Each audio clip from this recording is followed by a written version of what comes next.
Hello guys, Radhe Krishna YouTube channel में आपका स्वागत है। और आज हम कवर कर रहे हैं एनसीईआरटी शाह संग्रह में पॉलिटी। और आज हम देखेंगे सर्वाधिक राज्य सीटों वाले 5 राज्य। तो देख लेते हैं सर्वाधिक राज्यसभा सीटों वाले 5 राज्य, जिसका आरोही क्रम क्या है कि तो उत्तर प्रदेश में फर्स्ट हमारी कितनी है, 31 सीटें हैं। सेकंड नंबर पे महाराष्ट्र में 19 सीटें हैं। थर्ड नंबर है हमारा तमिलनाडु में 18 सीटें हैं। फोर्थ नंबर पे हमारा पश्चिम बंगाल में 16 सीटें हैं। 5 नंबर पे हमारा बिहार में भी हमारे 16 सीटें। इसके बाद नेक्स्ट हम देते हैं सर्वाधिक लोकसभा सीटों वाले 5 राज्य कौन से, उनका आरोही क्रम यानी कि घटते हुए क्रम देखेंगे। तो उत्तर प्रदेश में हमारी क्या है, 80 सीटें हैं। महाराष्ट्र में क्या है, 48 सीटें हैं। थर्ड नंबर हमारा क्या है, पश्चिम बंगाल में भी हमारी क्या है, 42 सीटें हैं। फोर्थ नंबर है हमारा बिहार में भी हमारी क्या है, 40 सीटें हैं। 5 नंबर है हमारा तमिलनाडु में 39 सीटें हैं। ठीक है। इसके बाद हम देखेंगे सर्वाधिक विधानसभा सीटों वाले 5 राज्य का आरोही क्रम देखेंगे। तो उत्तर प्रदेश में हमारी 403 सीटें हैं।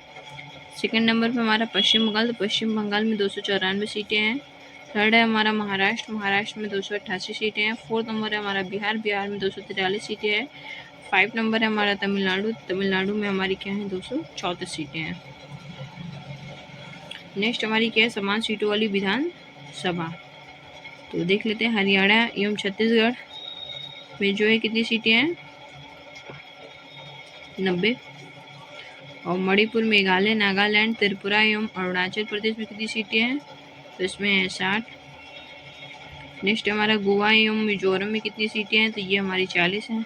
इसके बाद हम देखते हैं कि जो हमारे जम्मू कश्मीर विधानसभा में कुल सीटों की जो संख्या 114 है, जिनमें से 24 सीटें पाकिस्तान से अधिकृत यानी कि ले ली गई हैं। कश्मीर यानी कि पीओके के लिए रिक्त रखी गई हैं। ठीक है ना, 24 सीटें क्या पाकिस्तान के लिए क्या रिक्त रखी गई हैं।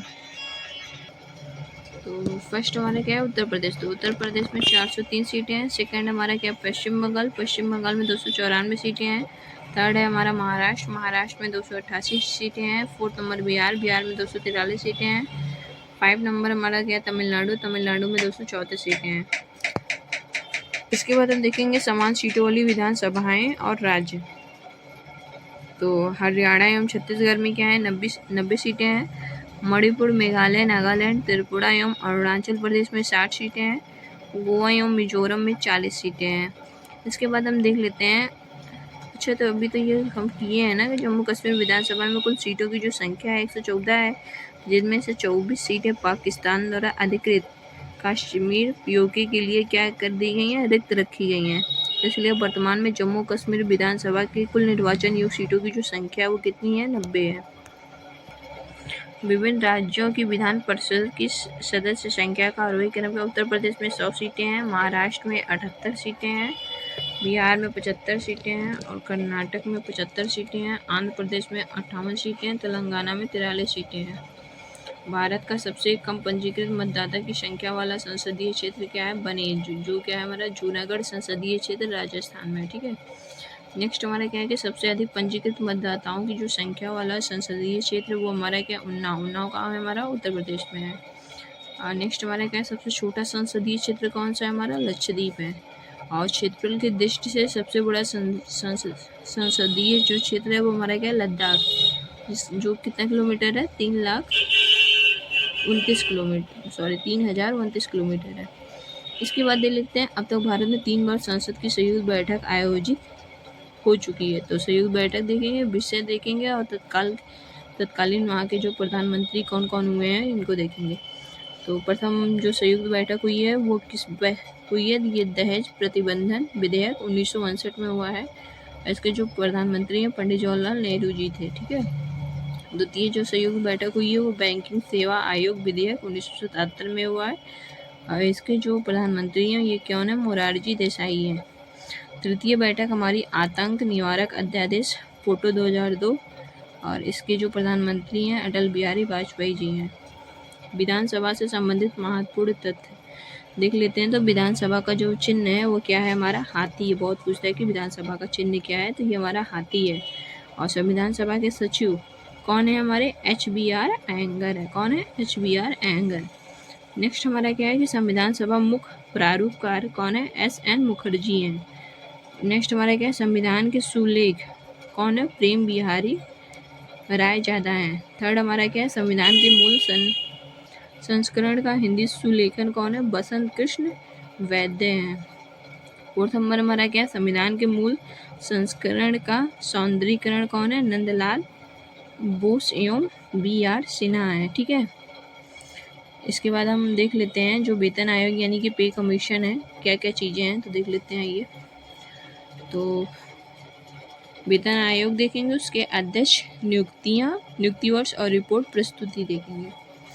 तो प्रथम वेतन आयोग के अध्यक्ष हमारे श्रीनिवास वरदचार्य हैं और इनकी नियुक्ति 1946 में हुई थी।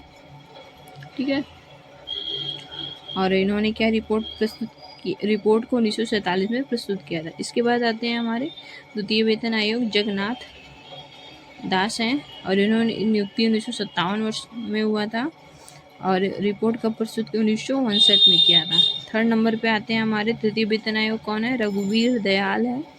इनको नियुक्ति 1970 में मिली थी और इन्होंने रिपोर्ट 1973 में प्रस्तुत किया था। फोर्थ नंबर पर आते हैं हमारे चतुर्थ वेतन आयोग के, कौन है? हमारे PN सिंघल हैं और इनको नियुक्ति 1983 में मिली थी और इन्होंने रिपोर्ट 1986 में दी थी। इसके बाद आते हैं पंचम वेतन आयोग, हमारे क्या है? S रत्नावेल पांडियन है। इनको नियुक्ति 1994 में मिली थी और इन्होंने रिपोर्ट 1997 में दी थी। इसके बाद आता है हमारा छठवां वेतन आयोग, कौन है? जस्टिस BN श्री कृष्णन है। इनको नियुक्ति 2006 में और इन्होंने रिपोर्ट 2008 में क्या किया था? प्रस्तुत किया था। इसके बाद हमारे जो सातवां वेतन आयोग है और इसके जो अध्यक्ष है अशोक कुमार माथुर हैं। इनको जो नियुक्ति 2014 में और इन्होंने रिपोर्ट 2015 में क्या किया था? प्रस्तुत किया था। ठीक है, इसके बाद हम देखेंगे भारत के प्रमुख पदाधिकारी जो है निर्वाचक मंडल द्वारा निर्वाचित जो पदाधिकारी हैं उनको देखेंगे। तो राष्ट्रपति हमारे आर्टिकल 52 में है, इनका निर्वाचन आर्टिकल 54 के तहत होता है और इनकी न्यूनतम आयु जो है वो 35 वर्ष है। और ये शपथ ग्रहण कौन करवाता है? तो ये SC का जो मुख्य न्यायाधीश होता है वो करवाता है और त्यागपत्र ये क्या करते हैं? उपराष्ट्रपति को देते हैं। नेक्स्ट हमारा क्या है? उपराष्ट्रपति। तो उपराष्ट्रपति जो है वो हमारा आर्टिकल 63 में है और इनका निर्वाचन 66 में होता है और इनकी न्यूनतम आयु भी 35 वर्ष है, यानी कि राष्ट्रपति और उपराष्ट्रपति दोनों का जो न्यूनतम आयु है वो क्या है? हमारी 35 वर्ष है। और इनको भी शपथ जो होता है वो राष्ट्रपति देते हैं, यानी कि उपराष्ट्रपति को शपथ कौन ग्रहण करता है? तो राष्ट्रपति कहते हैं और त्यागपत्र भी ये क्या करते हैं? राष्ट्रपति को ही देते हैं। ठीक है ना, नोट में हम देख लेते हैं। राष्ट्रपति के जो निर्वाचक मंडल में राज्यसभा, लोकसभा तथा राज्यों की जो विधानसभा के जो निर्वाचित सदस्य शामिल होते हैं, जबकि उपराष्ट्रपति के निर्वाचक मंडल में केवल संसद के दोनों सदनों के निर्वाचित सदस्य क्या होते हैं? शामिल होते हैं। ठीक है,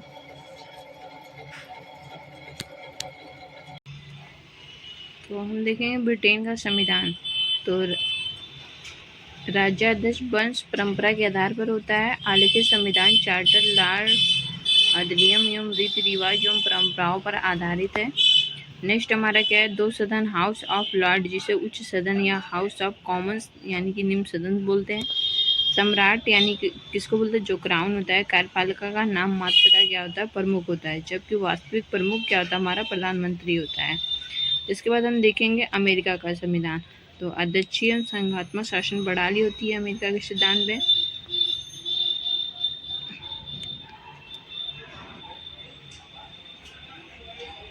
राष्ट्रपति राज्य एवं कार्यपालिका का प्रमुख होता है। दोहरी नागरिकता एवं स्वतंत्र न्यायपालिका होती है। संघ एवं राज्यों का अलग संविधान होता है। संसद के दो सदनों, प्रतिनिधि सभा एवं सीनेट होती हैं। अविनाशी राज्यों और का अविनाशी संघ होता है। ठीक है, इसके बाद हम देखेंगे जर्मनी का संविधान। तो आइए जर्मनी का संविधान देख लेते हैं। वर्तमान संविधान में वर्ष 1947 में निर्मित व परिवर्तित। नेक्स्ट हमारा क्या है? संघीय शासन और संसदीय शासन प्रणाली है। थर्ड हमारा क्या है? राष्ट्रपति नाम मात्र का प्रमुख तथा वास्तविक प्रमुख चांसलर होता है। और यहाँ की जो संविधान है ये क्या है? द्विसदनात्मक है। बिंदु स्रोत युवा बिंदु स्टॉक उच्च और निम्न दोनों सदन है। ठीक है, इसके बाद हम देखेंगे फ्रांस का संविधान। तो फ्रांस का संविधान वर्ष 1958 में पंचम गणराज्य तथा एकात्मक था। नेक्स्ट हमारा क्या संसदीय व अध्यक्षीय शासन प्रणाली का मिश्रण है। थर्ड हमारा क्या द्विसदनात्मक, जिसे नेशनल असेंबली यानी कि निम्न सदन व सीनेट यानी कि उच्च सदन कहते हैं। फोर्थ हमारा क्या है राष्ट्रपति राज्य एवं शासन दोनों का क्या होता है प्रमुख होता है। इसके बाद हम दक्षिण अफ्रीका का संविधान देखेंगे। तो वर्ष 1997 में नया संविधान। नेक्स्ट हमारा क्या है एकात्मक शासन व्यवस्था है। थर्ड हमारा क्या है राष्ट्रपति शासन एवं राज्य दोनों का अध्यक्ष। इसके बाद फोर्थ हमारा क्या है द्विसदनात्मक नेशनल असेंबली यानी कि निम्न सदन एवं नेशनल काउंसिल जिसे हम उच्च सदन बोलते हैं।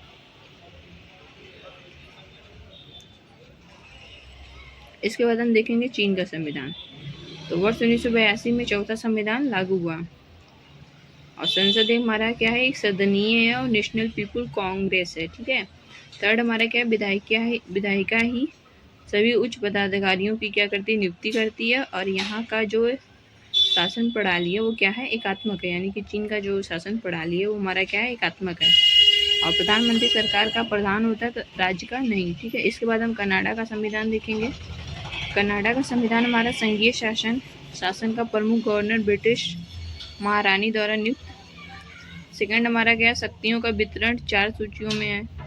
थर्ड हमारा क्या है द्विसदनात्मक हाउस ऑफ कॉमन निम्न एवं सीनेट उच्च। फोर्थ हमारा क्या प्रांतों का प्रमुख डिप्टी गवर्नर होता है। ठीक है।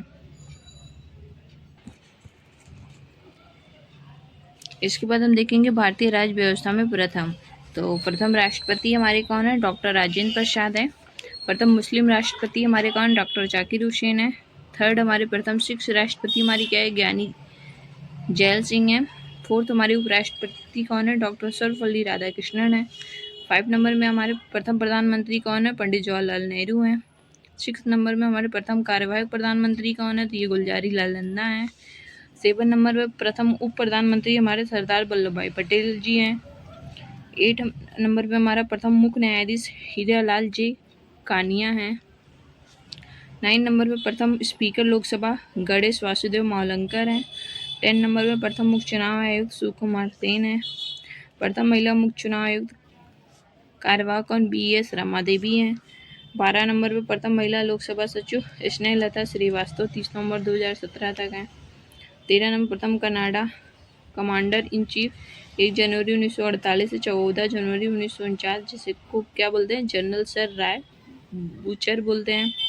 14 नंबर पर प्रथम नेता विपक्ष का कौन है राम सुभंग सिंह हैं। प्रथम महिला IAS अधिकारी अन्ना जॉर्ज हैं। प्रथम महिला IPS अधिकारी किरण बेदी हैं जो पहली बार बनी थी। प्रथम महिला वकील अधिवक्ता जिसे बोलते हैं ये क्या है कॉर्निया सोरोबाई हैं। प्रथम महिला जिला जज अन्ना चाड्डी हैं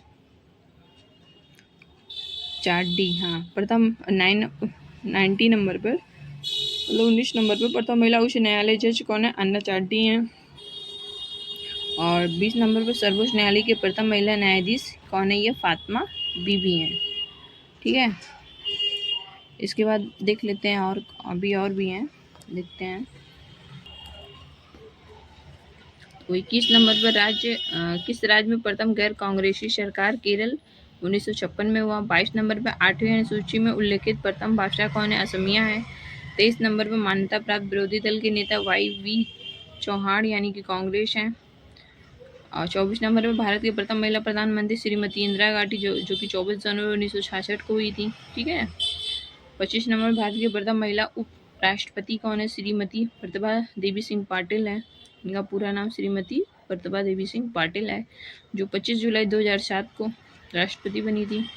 और ये क्या है प्रथम 26 नंबर पर हमारा क्या प्रथम भारतीय थल सेना अध्यक्ष कौन है फील्ड मार्शल KM करियप्पा हैं। 27 नंबर पर प्रथम भारतीय वायुसेना अध्यक्ष कौन है एयर मार्शल सुब्रतो मुखर्जी हैं। 28 नंबर पर प्रथम भारतीय नौसेना अध्यक्ष कौन है एडमिरल रामदास कटारिया हैं। 29 नंबर पर प्रथम महिला मंत्री कौन है ये हमारी राजकुमारी अमृत कौर हैं जो कि स्वास्थ्य मंत्री हैं। 30 नंबर पर हमारे क्या स्वतंत्र भारत के प्रथम वित्त मंत्री जो कि श्री षणमुख चेट्टी हैं। 31 नंबर पर प्रथम महिला राज्यपाल सरोजनी नायडू जो कि उत्तर प्रदेश की हैं। 32 नंबर में प्रथम महिला मुख्यमंत्री सुचेता कृपलानी जो कि उत्तर प्रदेश 1963 में बनी थी। 33 नंबर में है कि हमारा प्रथम वित्त आयोग के अध्यक्ष केसी नियोगी हैं। 34 नंबर पर प्रथम लोक अध्यक्ष अनंत सैनन एंगर है। 35 नंबर संविधान परिवर्तन के बाद बना प्रथम राज्य कौन था? वो हमारा आंध्र प्रदेश था। इसके बाद आता है हमारा भारत के प्रथम संविधान संशोधन वर्ष 1951 में हुआ।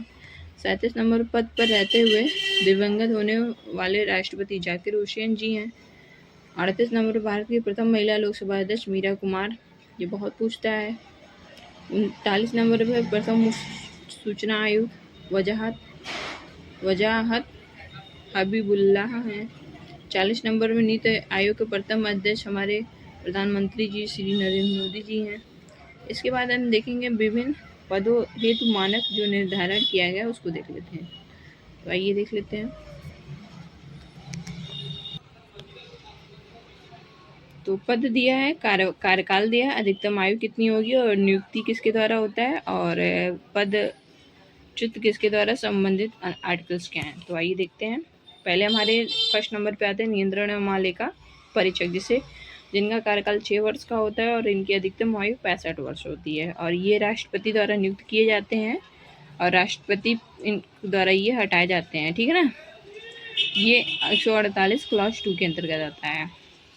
फिर सेकंड नंबर पर आते हैं मुख्य चुनाव आयुक्त, जिनकी भी कार्यकाल 6 वर्ष का होता है, इनकी भी आयु 65 वर्ष है और ये राष्ट्रपति द्वारा ही चुने जाते हैं और ये राष्ट्रपति द्वारा पदच्युत किए जाते हैं आर्टिकल 325 के द्वारा। ठीक है, इसके बाद आता है हमारा थर्ड नंबर पर क्या है, चुनाव आयोग। चुनाव आयोग का भी कार्यकाल 6 वर्ष का होता है, इनकी भी अधिकतम आयु 65 वर्ष तक है और ये भी राष्ट्रपति के द्वारा नियुक्त किए जाते हैं और ये राष्ट्रपति द्वारा ये पदच्युत मतलब पद से हटाए जा सकते हैं आर्टिकल 324 के तहत। ठीक है ना, इसके बाद आता है हमारा संघ लोक सेवा आयोग का जो सदस्य है उसका कार्यकाल भी 6 वर्ष होता है, अधिकतम आयु 65 वर्ष है और राष्ट्रपति द्वारा नियुक्त किया जाता है और पदच्युत भी हमारे राष्ट्रपति द्वारा आर्टिकल 317 के अंतर्गत किए जाते हैं। ठीक है ना, इसके बाद हम 5 नंबर पे देख लेते हैं संयुक्त लोक सेवा आयोग के जो सदस्य हैं उनका भी कार्यकाल 6 वर्ष का होता है। ये 62 वर्ष की अवस्था, अधिकतम आयु 62 वर्ष है और राष्ट्रपति द्वारा नियुक्त किए जाते हैं और राष्ट्रपति द्वारा ही पदच्युत किए जाते हैं 317 के द्वारा। इसके बाद हमारा 6 नंबर पे लोक सेवा आयोग के जो सदस्य होते हैं उनका भी कार्यकाल 6 वर्ष का होता है, 62 वर्ष की आयु होती है और ये राज्यपाल के द्वारा नियुक्ति पत्र इनको दिया जाता है और हटाए पदच्युत किसके द्वारा किए जाते हैं, आर्टिकल 317 राष्ट्रपति के द्वारा। इसके बाद आता है हमारा 7 नंबर उच्चतम न्यायालय का न्यायाधीश, इनका भी कार्यकाल जो होता है वो नहीं दिया गया है यहाँ पर और ये अधिकतम आयु 65 वर्ष है और राष्ट्रपति द्वारा नियुक्त और राष्ट्रपति द्वारा पदच्युत किए जाते हैं आर्टिकल 124 के तहत। फिर हमारा उच्च न्यायालय का न्यायाधीश भी है, उसका जो अधिकतम आयु 62 वर्ष है, राष्ट्रपति द्वारा नियुक्ति पत्र इसको दिया जाता है, राष्ट्रपति द्वारा ही 218 के अंतर्गत इसको पदच्युत किया जाता है। ठीक है ना, इसके बाद हम देखेंगे जो हमारा राष्ट्रीय आयोग, केंद्रीय निकाय एवं संबंधित मंत्रालय कौन कौन से हैं। तो आयोग और निकाय देखेंगे और संबंधित मंत्रालय देखेंगे। फर्स्ट हमारा है केंद्रीय सूचना आयोग, जिसे सेंट्रल इंफॉर्मेशन कमीशन बोलते हैं, ये इसको कार्मिक मंत्रालय। सेकेंड नंबर हमारा क्या है, वित्त आयोग, जिसे फाइनेंस कमीशन बोलते हैं, ये भी हमारा वित्त मंत्रालय के तहत है। थर्ड हमारा क्या है, लोक सेवा आयोग, जिसे यूनियन पब्लिक सर्विस कमीशन बोलते हैं, ये भी हमारा क्या कार्मिक मंत्रालय के अंतर्गत आता है, संबंधित है। फोर्थ नंबर है हमारा अंतर्राज्यीय परिषद, ये भी हमारा गृह मंत्रालय के अंतर्गत आता है। 5 नंबर हमारा क्या है, कर्मचारी चयन आयोग, ये जिसे हम स्टाफ सिलेक्शन कमीशन बोलते हैं, जिसमें IAS और PCS के जो अधिकारी ये कार्मिक मंत्रालय के द्वारा होता है। इसके बाद आता है हमारा 6 नंबर पे आता है हमारा राष्ट्रीय अनुसूचित जाति आयोग, ठीक है ना, जिसे national commission for schedule caste बोलते हैं। तो ये हमारे सामाजिक न्याय एवं अधिकारिता मंत्रालय के द्वारा होता है। फिर आता है हमारा 7 नंबर पे आता है हमारा राष्ट्रीय अनुसूचित जनजाति आयोग, जिसे national commission for scheduled tribes बोलते हैं, ये हमारे जनजातीय मामलों का मंत्रालय देखता है। फिर आता हमारा 8 नंबर पे केंद्रीय सतर्कता आयोग, जिसे सेंट्रल विजिलेंस कमीशन बोलते हैं, ये कार्मिक मंत्रालय दिखता है। 9 नंबर पे आता हमारा क्षेत्रीय परिषद, जिसे रीजनल काउंसिल बोलते हैं, ये हमारा गृह मंत्रालय दिखता है। 10 नंबर पे आता हमारा केंद्रीय अन्वेषण ब्यूरो, जिसे सेंट्रल ब्यूरो ऑफ इन्वेस्टिगेशन बोलते हैं, ये भी हमारा कार्मिक मंत्रालय देता है। 11 नंबर पे हमारा आता है राष्ट्रीय अनुसंधान एजेंसी, जिसे हम नेशनल रिसर्च एजेंसी बोलते हैं, ये हमारा गृह मंत्रालय देखता है। 12 नंबर पे आता है हमारा भाषाई अल्पसंख्यकों के आयुक्त, तो इसको भी हमारा अल्पसंख्यक मामलों का मंत्रालय है, ठीक है।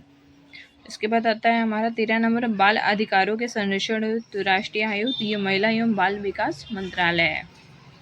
तो 14 नंबर पे आता है हमारा पिछड़े वर्ग के लिए राष्ट्रीय आयोग, ये हमारा सामाजिक न्याय एवं अधिकारिता मंत्रालय देखता है। इसके बाद 15 नंबर पर आता हमारा विकलांग व्यक्तियों के लिए केंद्रीय आयोग, तो ये हमारा सामाजिक न्याय और अधिकारिता मंत्रालय देखता है। और इसके बाद 16 नंबर पे आता है केंद्रीय समाज एवं कल्याण बोर्ड, इसको महिला एवं बाल विकास मंत्रालय देखता है। 17 नंबर उत्तरी पूर्व परिषद, तो इसको भी जो है उत्तर पूर्वी क्षेत्र विकास मंत्रालय देखता है। 18 नंबर पे आता है केंद्रीय प्रशासनिक न्यायाधिकरण, इसको भी हमारा कार्मिक मंत्रालय देखता है। 19 नंबर पे आता है अल्पसंख्यकों का राष्ट्रीय आयोग, ये भी हमारा अल्पसंख्यक मामलों का मंत्रालय देखता है। 20 नंबर पर आता है हमारा राष्ट्रीय मानव अधिकार आयोग, इसको हमारा गृह मंत्रालय देखता है। 21 नंबर पर आता है राष्ट्रीय महिला आयोग, इसको भी हमारा महिला एवं बाल विकास मंत्रालय देखता है। इसके बाद 22 नंबर पर आता है वस्तु एवं सेवा कर परिषद, इसको भी हमारा वित्त मंत्रालय देखता है।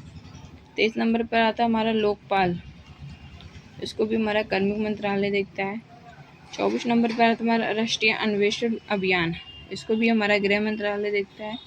25 नंबर पर आता है हमारा भारत के महान्याय अटॉर्नी जनरल ऑफ इंडिया, जिसे बोलते हैं, ये भी हमारा विधि एवं न्याय मंत्रालय देखता है, के अंतर्गत आता है। 26 नंबर पर आता है भारत के महान्याय अभिकर्ता, जिसे सॉलिसिटर जनरल ऑफ इंडिया बोलते हैं, ये भी हमारा विधि एवं न्याय मंत्रालय से संबंधित है। और इसके बाद हमारा आता है भारत का विधि आयोग, ये हमारा 27 नंबर का है, जिसे लॉ कमीशन ऑफ इंडिया बोलते हैं, ये हमारा विधि एवं न्याय मंत्रालय से संबंधित है। इसके बाद आता है हमारा 28 नंबर भारत का निर्वाचन आयोग, जिसे हम इलेक्शन कमीशन ऑफ इंडिया बोलते हैं, यह विधि एवं न्याय मंत्रालय है। इसके बाद आता है हमारा 29 नंबर भारत का परिसीमन आयोग, जिसे डिलिमिटेशन कमीशन ऑफ इंडिया बोलते हैं, यह विधि एवं न्याय मंत्रालय के अंतर्गत आता है। नेक्स्ट वीडियो में हम जो है समिति राज्यसभा के अधीन जो समितियां हैं और उनमें समितियों के नाम और मंत्रालय हम देखेंगे, ठीक है। तो आई होप आप लोगों को वीडियो अच्छा लगेगा। अभी हमारे पास कोई सेटअप नहीं है, तो अभी हम हैंड से ही रिकॉर्ड करके पकड़ के करते हैं, इसलिए ये हमारा जो रिकॉर्डिंग है ये हिलता रहता है। धीरे धीरे हम इसकी व्यवस्था भी कर लेंगे। तो आई होप आप लोगों को वीडियो अच्छा है, तो आप लोग इस चीज़ों पे ध्यान नहीं देंगे, कंटेंट पे ध्यान देंगे कि आपको क्या मिल रहा है। तो पॉलिटी में ये बहुत सब अब तक की जितने भी वीडियो हमने आपको दिया है सब बहुत इम्पॉर्टेंट है, टॉपिक दिए हैं। इन टॉपिकों से क्वेश्चन बनते ही बनते हैं, तो हमको क्या करना है, कंटेंट देखना है कि हमको कंटेंट कैसा मिल रहा है, ठीक है ना। और किसी चीज़ पे ध्यान नहीं देना है। बाकी धीरे धीरे हम इम्प्रूव कर रहे हैं हर वीडियो में। तो आई होप आप लोगों को वीडियो अच्छा लगेगा। तो अगर अच्छा लगता है तो लाइक शेयर एंड सब्सक्राइब कीजिएगा और कमेंट कीजिएगा। मिलते हैं नेक्स्ट वीडियो में, तब तक के लिए जय हिंद।